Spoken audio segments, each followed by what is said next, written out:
사랑의 하나님 아버지, 오늘도 주님의 말씀 앞에 나아갑니다. 그리고 오늘도 주님의 은혜의 보좌 앞에 나아갑니다. 말씀 가운데 우리를 깨닫게 도와주시고 말씀의 삶이 우리들의 삶의 기준이 되어서 오늘도 주님의 뜻하신 바에 순종하며 살아가는 우리가 되게 도와주시며, 또한 우리가 이 세상을 살면서 죄와 허물 가운데 있을 때 주님의 은혜의 보좌 앞에서 용서하심을 받고 오늘도 우리가 주님의 은혜를 누리고 주님의 축복을 누리며 살아갈 수 있도록 오늘도 말씀 가운데 함께하여 주옵소서. 예수님의 이름으로 감사하며 기도드립니다. 아멘. 아마 여러분들이 오늘 이제 앞으로 보게 될 말씀들은 무언가를 만드는데 도대체 모양이 어떻게 생긴 것이고, 길이가 한 규빗밭, 두 규빗밭을 이야기하는데 이게 지금 얼마나 사이즈인지를 가늠이 안 될 겁니다. 그래서 원래는 사진을 또 그림을 보여주고 하면 조금 더 이해가 되어지는데, 여하튼 여러분들이 머릿속에 상상으로 그려보시고 기회가 되면 오늘 말씀들을 오후 예배 때 그림을 보여가며 조금 더 의미 있게, 원래는 제가 이 성막과 성막에 들어가는 이 안에 귀한 뜻들이 있습니다. 그런 것들을 조금 함께 나누려고 했는데 시간이 이렇게 준비할 여러 가지 이유가 있었지만 또 시작되어졌으니까 여러분들이 머릿속에 상상을 그리며 보시기 원합니다. 우선 조각목이라고 하는 것은 광야의 건조한 땅에서 이게 단단하게 자라는 나무입니다. 그래서 시띠 나무라고도 하고 아카시아 나무라고 말합니다. 이 아시띠 나무와 아카시아 나무는 아주 단단해서 견고합니다. 그렇기 때문에 보통 모든 성막 안에 있는 것들을 이야기할 때 조각목으로 만든다고 볼 때 아주 단단한 것으로 만들었다, 이렇게 보시면 되는데, 조각목으로 궤를 짜는데 이 궤는 상자를 이야기합니다. 이 상자는 무언가를 보관하기 위한 상자입니다. 그리고 오랫동안 무언가를 보관하기 위해서는 상자가 튼튼해야 되겠죠. 그래서 그 상자는 다 금으로 둘러쌉니다. 아마 그 상자만 놔두면 썩게 되지 않을까요? 오래되면 썩겠지. 아무리 튼튼한 것도 썩거나 비틀립니다. 그런데 금으로 썩게 되면 아무래도 오랫동안 그 상자가 유지가 되겠죠. 규빗판이라고 하는 것은, 여러분, 한 규빗은 사람의 손에서부터 팔꿈치까지가 한 규빗입니다. 근데 여러분, 팔 길이가 사람마다 다를 수 있죠. 그렇기 때문에 40cm에서 50cm, 보통 45cm를 계속 중간을 이야기합니다. 그런데 오늘 본문에 보게 되면 그 좀 센치를 낮추니까 길이가 113cm가 나왔는데, 또 어떤 사람은 그냥 45cm도 보편화된 거 아니니까 그냥 맥시멈이 50cm를 잡습니다. 그러면 50cm 두 규빗반이니까 50cm에 50cm의 반은 125cm지요. 그러니까 길이가 125cm, 1m 25, 그리고 75cm, 넓이도 75cm의 상자를 만든 것입니다. 이해가 되셨습니까? 상자를 만들었는데 그 상자는 순고물을 둘러쌌고, 그리고 상자 옆에 양쪽에 오른쪽 왼쪽에 두 고리를 달아서, 고리가 4개가 되겠죠. 그 고리의 옆에 막대기 긴 거를 꽂습니다. 그것도 조각목으로 만들었죠. 단단해야 되니까. 그 막대기를 낀 이유는 무엇이냐면, 이들이 하나님의 법궤를 손으로 만지면 죽임을 당하죠. 옛날에 그것도 거기 생각이 우싸, 그쵸? 그런 것처럼 어깨에 매라고, 그래서 그걸 빼지 말라고 두 개를 만든 거, 채를 만든 겁니다. 근데 여러분, 그 상자는 무언가를 보관하기 위해 만들었다면 그 상자 안에는 뭘 보관했을까요? 그 상자이면서 궤이지만 그 상자 안에는 뭘 보관했냐면, 예수님이 모세에게 시내산에서 주었던 두 돌판 있죠. 하나님의 말씀, 하나님의 약속의 말씀을 그 안에 담았습니다. 그리고 광야에서 하나님의 말씀의 성취, 우리가 보통 만나도 말씀으로 비유하잖아요. 그러니까 하나님의 말씀이, 또 이 하나님의 광야 가운데 말씀이 성취되어진 만나를 담은 항아리를 그 안에 보관했습니다. 그리고 아론의 쌍난 지팡이, 그 그것도 하나님의 말씀의 약속의 증거의 성취인데 그것도 그 안에 담겨 있죠. 그러니까 세 가지를 담은 거죠.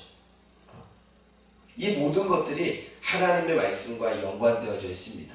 하나님의 말씀이 기록된 두 돌판이고, 두 개는 하나님의 약속의 말씀이 성취된 내용에 대한 그 내용물이 그 안에 들어가게 되는 거죠. 그래서 그것을 담은 이 궤는 이름이 여러 가지입니다. 그냥 궤라고도 부르고, 또는 여호와의 말씀이 들어가 있고 하나님을 증거하는 것이기에 증거궤라고 말했고, 하나님의 언약의 말씀이 그 안에 담아져 있기에 언약궤로도 이야기하고, 하나님의 것이기에 하나님의 궤, 여호와의 궤로 성경에는 불려집니다. 그러니까 같은 상자인데 이 상자만 이야기하는 거예요. 상자만. 궤, 증거궤, 언약궤, 여호와의 궤, 하나님의 궤로 불려지는 거죠. 그러면 여러분, 이 궤의 의미는 하나님의 약속의 말씀이 보관되어 있고 하나님의 말씀에 성취된 내용물이 보관되어 있기에 말씀의 중요성을 다시 한번 이야기하는 것입니다. 하나님의 이스라엘 백성들을 통치할 때 하나님의 말씀으로 통치했습니다. 그리고 하나님의 이스라엘 백성들의 복을 주실 때 하나님의 약속의 말씀 기준 안에 주셨습니다. 그래서 언약궤 안에는 하나님의 말씀의 내용물이 들어가 있고 이스라엘 백성들에게 하나님의 말씀이 얼마나 중요한지를 이야기하는 거죠. 그래서 이스라엘 백성들이 여호와의 말씀을 듣고 순종하는 것은 너무나 중요했습니다. 사랑하는 여러분, 오늘도 저와 여러분들이 왜 하나님의 말씀이 중요하느냐? 그럼 이 말씀이 지금도 4000년 이후에도 하나님이 보존하셨고 지키셨고 지금도 저와 여러분들에게 주시고 있다는 것입니다. 언약궤 안에 하나님의 말씀을 보관한 것처럼 하나님 지금 이 시대에도 하나님의 말씀이 흘러가도록 언약궤 안에 말씀을 보관하듯 저와 여러분들에게 그 말씀을 보관하여 주다는 것입니다. 하나님의 언약궤 안에 하나님의 말씀을 보관하듯 하나님이 이스라엘 백성들의 마음 안에 하나님의 말씀을 담아서 구전으로 전해지게 하신 것처럼 하나님이 저와 여러분들이 마음속에 하나님의 말씀을 담아서, 그리고 하나님의 말씀이 약속의 성취, 하나님이 주셨던 은혜, 말씀대로 약속대로 이루신 그 기적의 놀라운 간증들을 담아서 후대에 전해지기를 원하시는 것입니다. 그러므로 상자 안에 있는 언약궤의 이 말씀은 보존되어지고 지켜져서 후대들에게 하나님의 존재를 전하기 위한 중요한 역할을 한 것이죠. 그러므로 저와 여러분들도 오늘 이 시간, 이제는 알고 난 이후부터는 저와 여러분의 마음속에 하나님의 진리의 말씀을 담기를 원합니다. 그리고 그 진리의 말씀을 우리의 입을 통해서 나팔을 불어 보존하고 증거하고 약속의 성취, 하나님의 기적의 역사를 주변 사람들에게 나타낼 수 있는 저와 여러분들 되어지기를 주님의 이름으로 부탁드립니다. 두 번째는 속죄소를 만드는데 증거판을, 그러니까 하나님의 증거물들을 담은 궤를 담아 보관하고 그 위에 뚜껑을 덮어야 되잖아요. 그러니까 어때요? 똑같이 길이는 125cm, 그리고 넓이는 75cm. 하지만 높이가 나오지 않았습니다. 왜 높이가 나오지 않았냐면 그 덮을 뚜껑을 125cm와 75cm로 만든 다음에 그 위에 순금으로 만든, 그러니까 뚜껑도 금으로 쌌겠죠. 그리고 순금으로 만든 구름, 천사를 이야기합니다. 날개를 이렇게 감싸고 있는 천사 둘을 마주보게 해서 그 밑에 있는 그 뚜껑과 연합되게 만듭니다. 그러니까 말 그대로 접착시켜 버리는 거죠. 그게 오늘 본문의 19절의 이야기입니다. 한번 읽어보십시오. 19절 시작.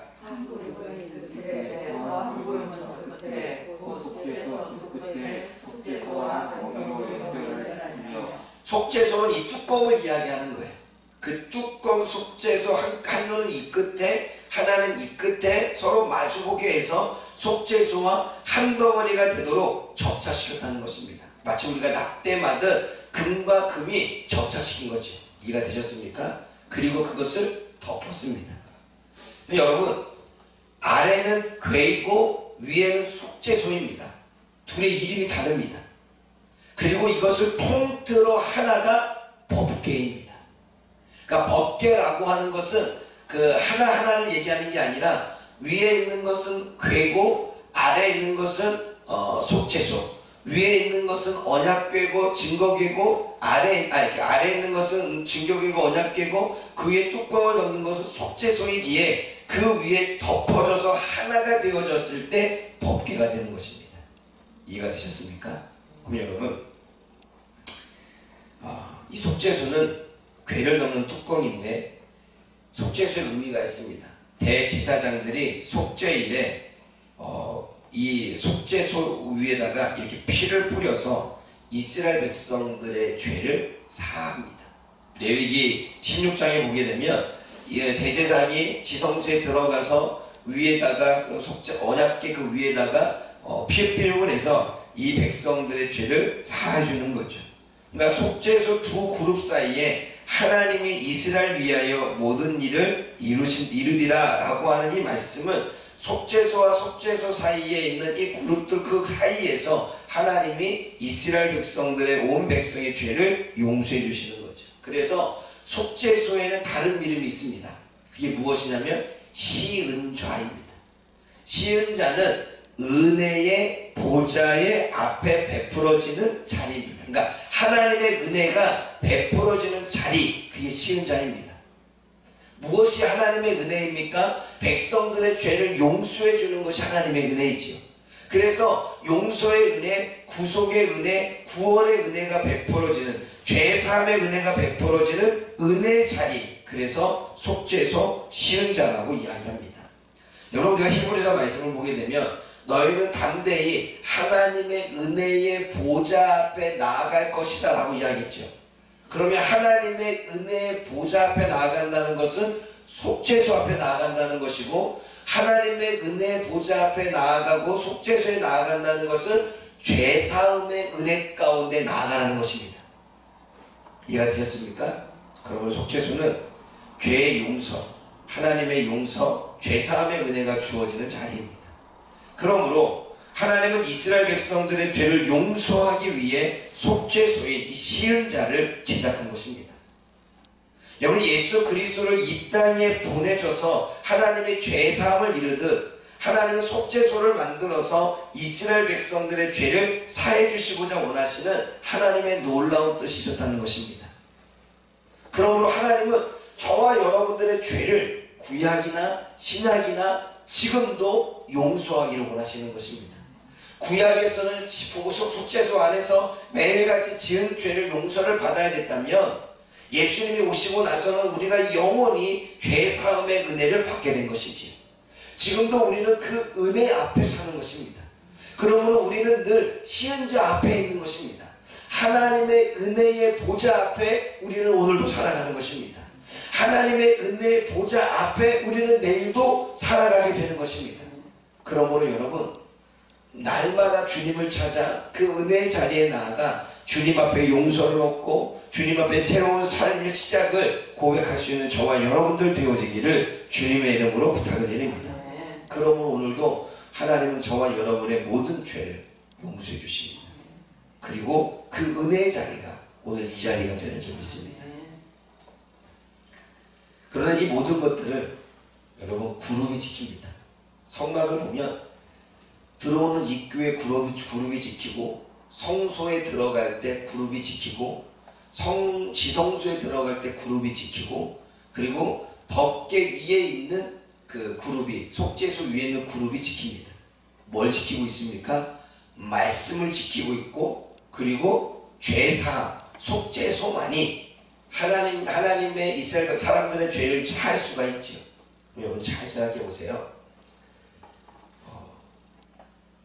사람이 죄를 지었을 때, 아담과 하와가 죄를 지었을 때 에덴 동산에서 쫓김을 당하고 주님께서는 생명나무의 열매를 맺지 못하도록 하나님은 두루두루 화영검과 그리고 그룹들로 지키게 하십니다. 그룹 천사를 통해 지킵니다. 무엇을 지킵니까? 생명을 얻는 것을 그룹들을 통해 지키십니다. 이 얘기는 곧 성막 법궤 안에 있는 두 그룹과 의미가 있습니다. 그 그룹이 뭘 지킵니까? 하나님의 말씀을 지킵니다. 그 그룹이 뭘 지킵니까? 죄 사함의 은혜를 지킵니다. 그러면 오직 하나님이 말씀과 그리고 죄 사함의 은혜를 주는 것은 하나님의 고유의 영역이기에 그 어떠한 인간도 행할 수가 없는 것입니다. 생명나무의 열매를 따먹게 하는 것은 하나님의 주권이며 하나님의 영역입니다. 그러므로 하나님의 그룹들을 통해서 생명나무를 지키시듯 죄사함의 은혜를 베풀어 주는 것도, 그리고 말씀을 선포하시는 것도 하나님의 주권이십니다. 그러므로 그 누구도 하나님의 말씀을 바꿀 수 없고 그 누구도 죄사함의 은혜를 베풀 수 없기에 생명을 주시는 분은, 말씀의 생명을 주시는 것은, 약속의 생명을 주시는 것은 오직 하나님뿐입니다. 그러므로 이 세상 어디에도 구원은 없는 것입니다. 오늘도 저와 여러분들이 이 말씀을 생각해서 하나님의 말씀의 중요성과 하나님의 죄사함의 은혜를 베푸는 그 주권을 지키기 위해서 하나님이 얼마나 거기에 이렇게 마음을 쓰고 있는지, 그리고 저와 여러분들 또한 하나님이 오늘도 이 안에 말씀을 담아 살기를 원하시고, 많은 사람들에게 죄사함의 은혜, 우리가 은혜의 보좌 앞에 나아가 죄사함을 받은 것처럼 그들도 은혜의 보좌 앞에서 죄사함을 받기를 원하시는 것을 우리가 깨달아 모든 사람들에게 이 진리의 말씀을 선포하고 살아갈 수 있기를, 그리고 오늘 이 말씀이 저와 여러분들에게 은혜가 되어지기를 주님의 이름으로 부탁드립니다. 기도하겠습니다. 사랑의 하나님 아버지, 주님께서는 법궤를 제작하라는 것이 하나님 그냥 별 의미 없는 것이 아니라 증거판을 담을 만한 상자와 그 위를 덮을 속죄소를 통해 하나님은 말씀과 죄사함의 은혜가 하나님의 고유의 영역이고, 그것이 하나님의 인재 가운데 이루어지는 것이고, 그것이 하나님의 축복임을 하나님 우리들에게 말씀하시기를 원하셨습니다. 오늘도 그러한 은혜가 있기에 우리가 주님의 말씀을 붙잡을 수 있고, 오늘도 그러한 은혜가 있기에 죄사함의 은혜를 누리며 주어지는 삶을 살게 되어집니다. 이 모든 것은 하나님이 우리에게 주신 은혜입니다. 하나님, 오늘도 이 말씀을 깨달아 주님의 그 은혜를 알고 마음껏 하나님 앞에 감사와 찬송과 영광을 올려드릴 수 있는 우리가 되게 하여 주옵소서. 하나님이 법궤 안에 말씀의 약속의 말씀들을 보관하신 것처럼 하나님 우리들의 마음 안에 하나님의 말씀의 언약을 잘 보관하여 우리의 주변의 많은 이들에게 그 말씀을 선포하고 전할 수 있는 하나님의 백성들이 되어질 수 있도록 도와주옵소서. 하나님이 베풀어 주시는 죄사함의 은혜는 하나님 늘 우리의 살아가는 삶 자체가 주님의 은혜의 보좌임을 깨닫고, 하나님 오늘도 감사하며 그 감격 가운데 주님 앞에 나아가는 우리 모두가 되어질 수 있도록 도와주옵소서. 하나님 오늘도 주어지는 삶 우리는 승리할 것입니다. 주어지는 모든 삶 우리는 영적으로 충만하여 사단의 모든 괴계를 파할 것입니다. 오늘도 하나님의 말씀의 기준으로 우리의 삶을 되돌아보며 하나님 우리의 삶의 예배로 주님 앞에 나아갈 것입니다. 도우시고 역사하시고 하나님의 은혜로 충만한 이 하루가 되게 하여 주옵소서. 예수님의 이름으로 감사하며 기도드립니다. 아멘.